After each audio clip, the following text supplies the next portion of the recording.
20 ఏళ్లయినా 'పోకిరి' క్రేజ్ ఎందుకు తగ్గలేదు? 2006లో వచ్చిన 'పోకిరి' ఒక సినిమా మాత్రమే కాదు, తెలుగు సినిమాలో ఒక మార్పు తీసుకొచ్చిన సినిమా. మహేష్ బాబుని అప్పటివరకు చాలామంది స్టైలిష్, చార్మింగ్ హీరోగా చూశారు. కానీ పూరి జగన్నాథ్ దర్శకత్వంలో వచ్చిన 'పోకిరి' మహేష్‌ని పూర్తిగా మాస్ ఇమేజ్‌ని చూపించింది.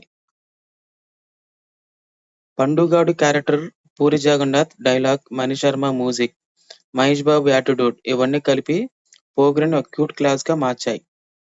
2006లో ఏప్రిల్ 28న విడుదలైన ఈ సినిమా అప్పట్లో తెలుగు సినిమా బాక్సాఫీస్ రికార్డ్ తిరగరాసింది. అంతేకాదు తర్వాత తమిళ్‌లో విజయ్, హిందీలో సల్మాన్ ఖాన్, కన్నడలో దుర్గేష్ అనే కథ ఇతర ఇండస్ట్రీకి వెళ్ళింది. ఇప్పటికి 20 సంవత్సరాలు పూర్తయిన 'పండుగాడి attitude', dialogue, songs, Mahesh Babu looks ఇప్పటికీ ఫ్యాన్స్‌కి గుర్తుండిపోయాయి. మీకు 'పోకిరి'లో అన్నిటికన్నా ఎక్కువ నచ్చిందేది? మహేష్ లుక్ లేదా డైలాగ్ లేదా సాంగ్స్ అని కామెంట్ చేయండి. Thank you watching. Please subscribe.